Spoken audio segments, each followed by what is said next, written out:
네, 2021년 7월 4일 이정훈입니다. 이재명 씨가 각종 여론조사에서 두각을 나타내고 있습니다.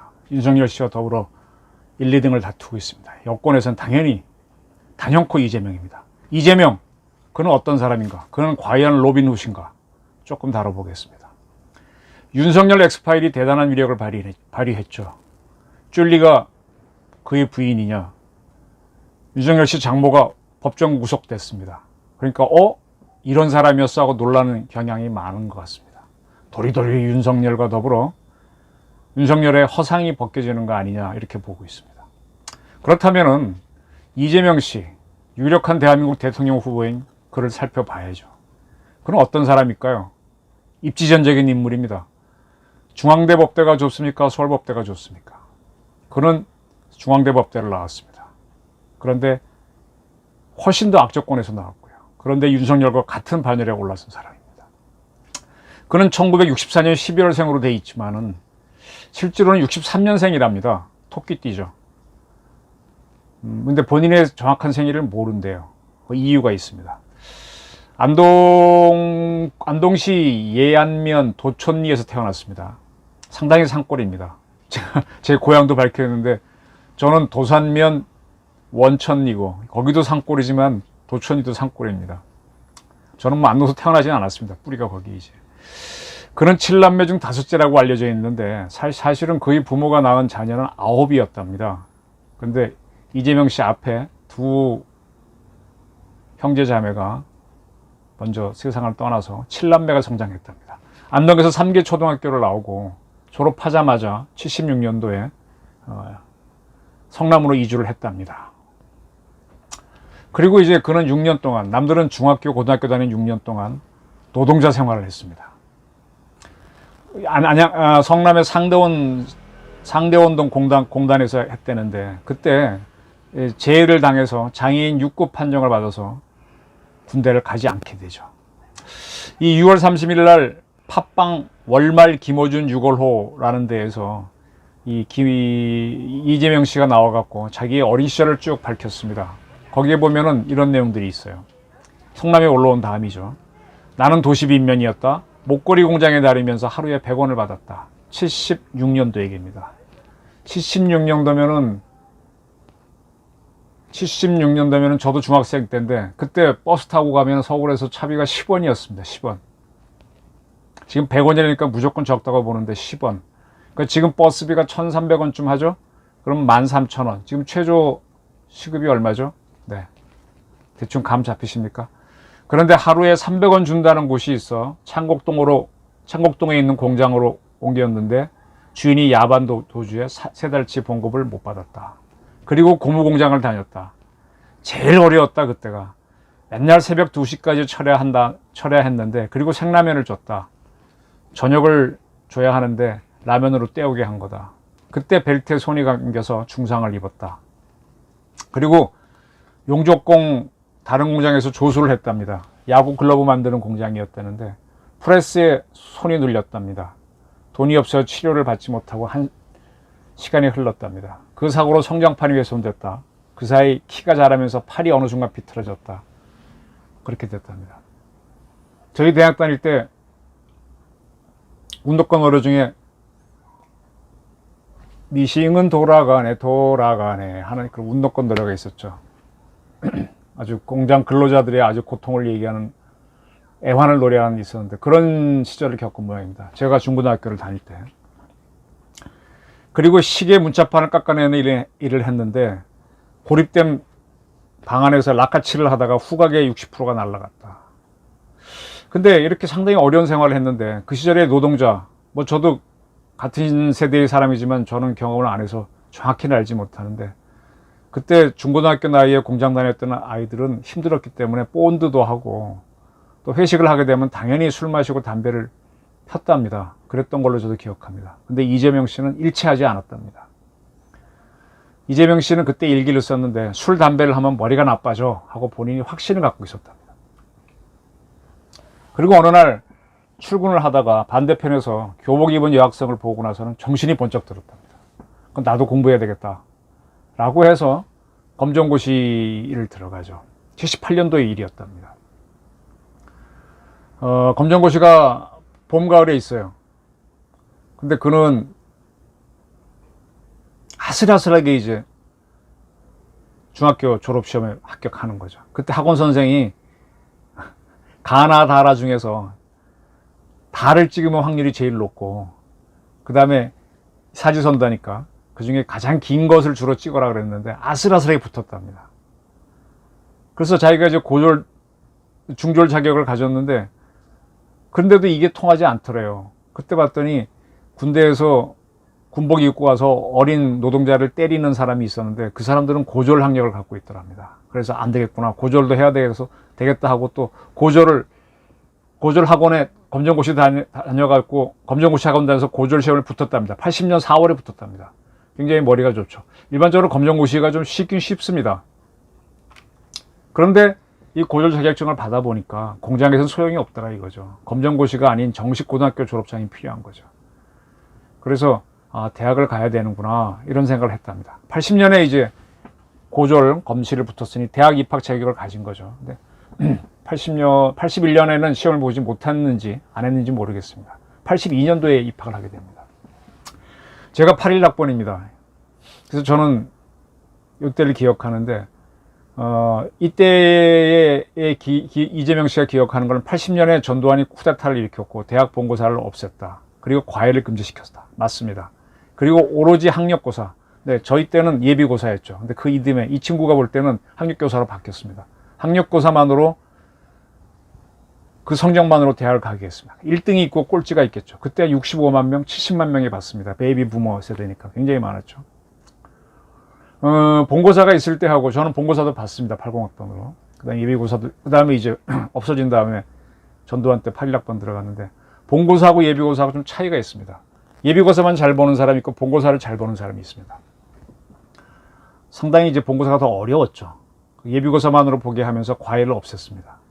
그러니까 이제 이 본고사, 특히 수학 같은 경우는 좋은 대학 가려면 굉장히 어려웠어요. 영어도 어려웠어요. 저희 1학년 때 같은 경우는 영어, 수학에서 30점을 넘기 어려웠고요.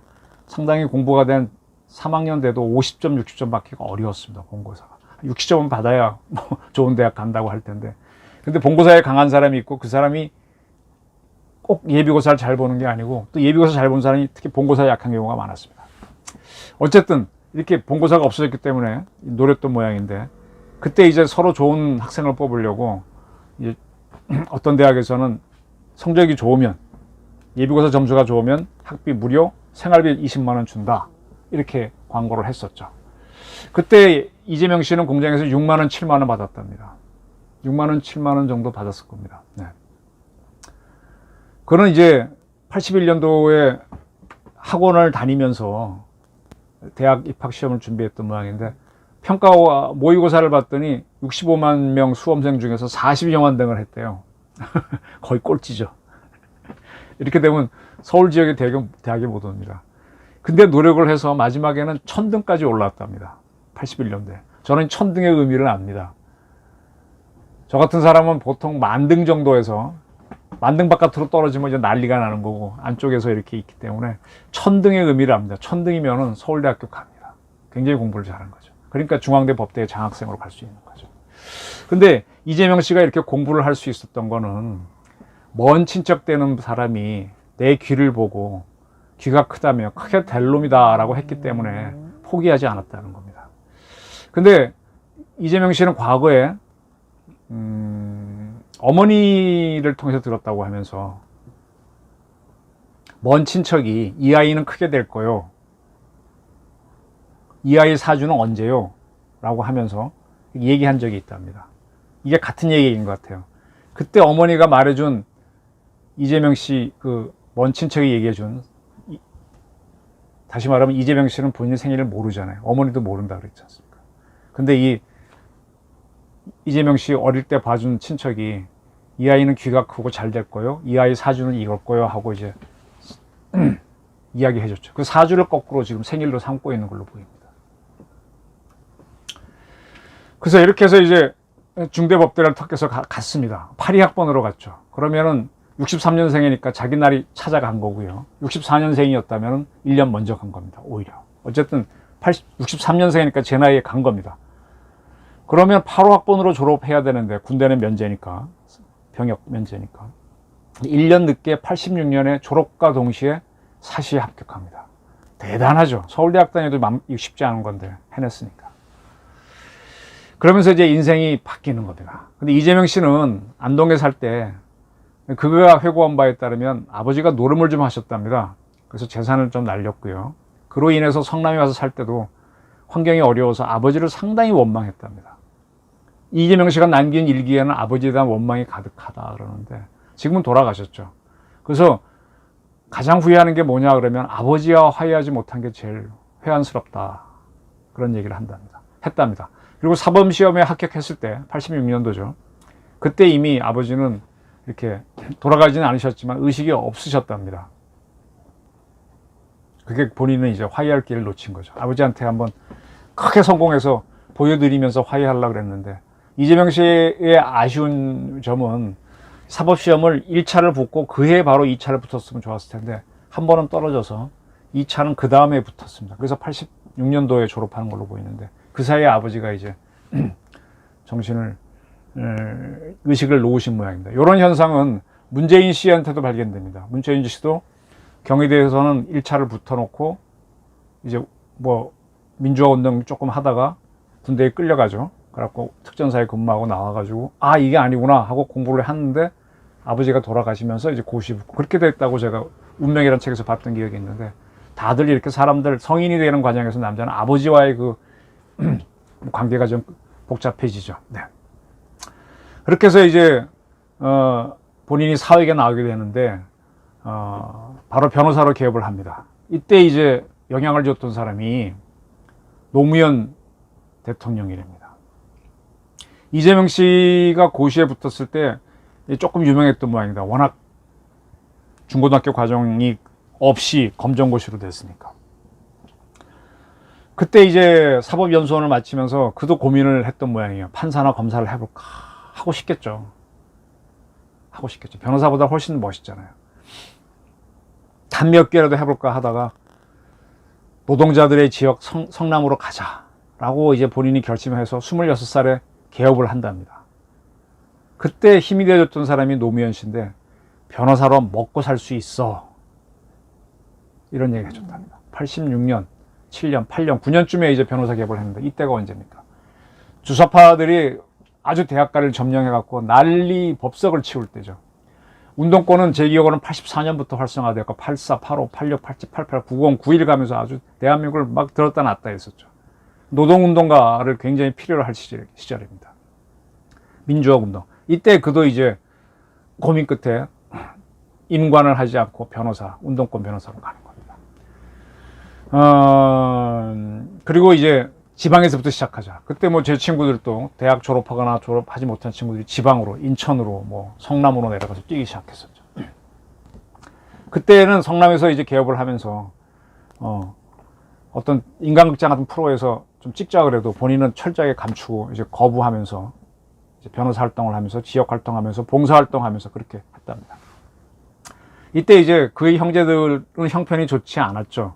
그의 큰형님은 건설 노동자, 뭐 쉽게 말하면 노가다죠. 하다가 다리가 한쪽 잃었고, 누님은 요양보호사, 둘째 형님은 청소회사 직원, 동생 둘은 환경미화원, 요구르트 배달원, 뭐 그런 것 등등을 했답니다. 네, 그중에 돌아가신 분도 있고요.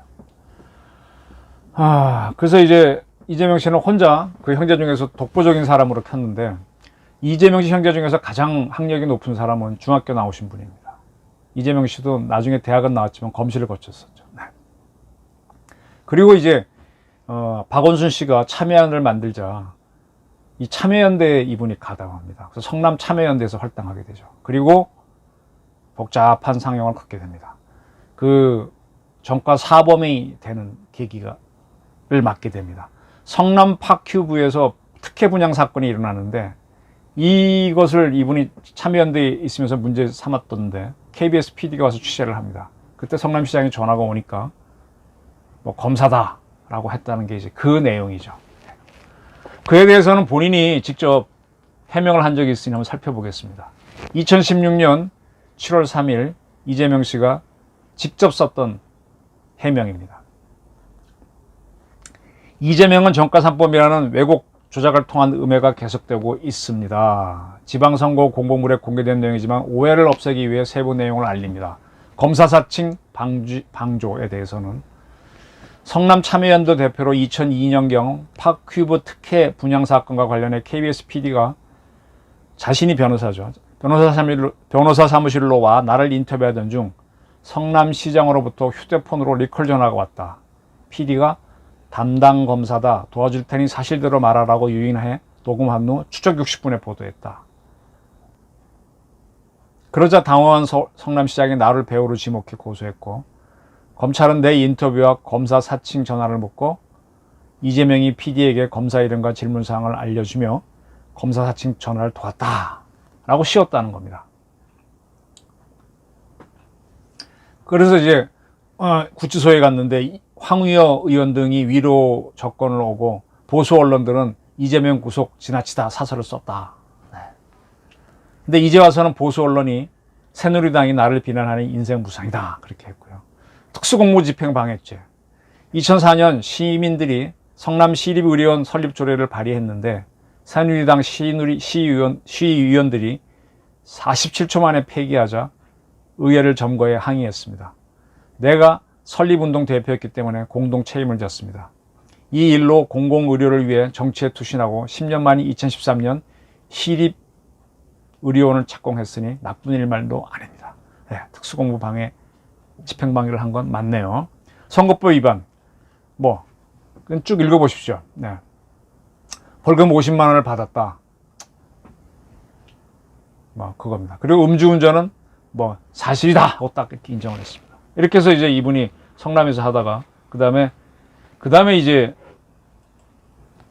경기지사로까지 크게 되는데 이 무렵에 그 사람은 이 사건을 겪습니다. 이게 2016년 그러니까 문재인 씨가 대통령 되기 전이죠. 있었던 일인데 박근혜 정부 복지 후퇴 저지 콘서트란 걸 엽니다. 박근혜 정부가 복지를 많이 했죠. 근데 복지를 좀 막판에 너무 많이 하니까 이건 문제다. 왜냐하면 증세를 해야 되니까. 그때 유승민 의원이 증세 없는 복지 없다고 반대하고 그러니까 이제 복지를 조금 덜 하려고 했더니 이재명, 박원순, 문재인 세 사람이 복지 후퇴 저지 콘서트를 국회의원회관에서 엽니다. 이 사건은 제가 특별히 좀 관련된 사건이라 잘 기억합니다. 세 사람이 와서 이제 박근혜 정부가 복지를 줄이는 걸 규탄을 하게 되죠. 그리고 나서 이제 그 이듬해 촛불 사건 나고 하면서 이 중에 문재인 씨는 대통령이 되고 그 다음에 박원순 씨는 성추행 사건으로 연루된 혐의를 받다가 불기의 계획이 되고 이재명 씨는 지금 대선에 도전하게 되는 겁니다. 자, 이러한 이재명 씨를 쭉 보면서 저는 이런 생각을 합니다. 개천에서 용이 나왔다 그러면 대단한 거 인정합니다. 근데 워낙 의지를 하다 보니까 사람이 편벽될 수 있다는 생각도 저는 합니다. 너무 어렵게 큰 사람들은 한이 있거나 또 한쪽만 치우치는 경우가 많아요. 관대하지가 않죠. 그러다 보니까 복지 제일주의로 가게 되죠. 이분이 성남 참여연대 활동을 하면서 어려운 사람 돕기 위해서 많이 노력했다. 그건 좋아요. 좋은데 복지를 하려면 돈을 누구한테 가져옵니까? 그 있는 사람 거 가져온다고 하는데 있는 사람은 그분들도 죽을 똥 살 똥에서 만든 거거든요. 그러니까 거기에 대한 공평한 이해 없이 하게 되면 무리가 되는 거죠. 이번에 이재명 씨가 안동에서 출마를 선언하면서 미군은 점령군, 그들과 친일파들이 다시 합작해서 대한민국을 만들었다. 이런 식으로 했는데 이 양반은 우리가 안보강 한 번이라도 검증해 본 적이 있습니까? 그 지긋지긋한 반일주의를 또 들고 나왔습니다. 저는 이재명 씨가 군에 대해서 외교 안보에 대해서 어떤 관을 갖고 있는지 전혀 알지 못해요. 아마 제 친구들 중에서 성남에 가서 운동하거나 인천 가서 운동한 친구들은 고세계는 밝지만은 이런 질문 던지면 빤해요. 제국주의자, 미제 그거 외에는 못합니다. 네. 저도 기자 생활을 하다 보니까 시야가 넓어졌지 안 그랬으면 그렇게 흘렀을지도 모릅니다. 그때는 그 친구들이 학생 때는 대단한데 지금 보니까 굉장히 우물한 개구리로 보이거든요. 이재명 씨도 그럴 수 있다는 겁니다. 성남시 시장, 경기도지사로서 복지를, 경기도나 성남시는 지금은 분당이 들어왔기 때문에 빵빵하게 재정이 좋은데요. 그러니까 뭐 복지를 할 수 있고 뭘 여지가 있는 거죠. 거기 안보 문제를 다룹니까? 뭐 기업들은 알아서 돌아가는 거고. 저는 이재명의 경제관이 뭔지 모릅니다. 그리고 꼭 물어보고 싶은 게 하나 있어요. 문재인 정권은 탈핵 정책을 폈는데 당신은 어떻게 생각하느냐? 당신도 탈핵을 원하느냐? 왜? 그리고 월성원전 사건에서 어떻게 생각하느냐? 그 다음에 김학의 불법 추범 어떻게 생각하느냐?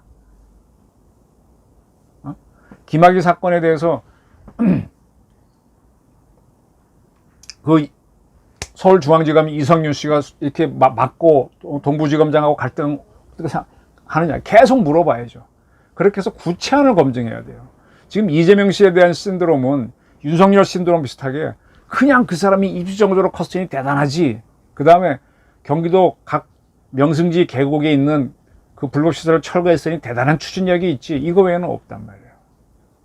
이재명 씨가 개천소 용납고 대단한 업적을 쌓은 건 인정합니다. 그 분야에서. 그러나 이젠 대통령이 되겠다는 거니까 안보관, 경제관, 외교관, 원자력관, 에너지관 다 물으면서 따져야 되죠.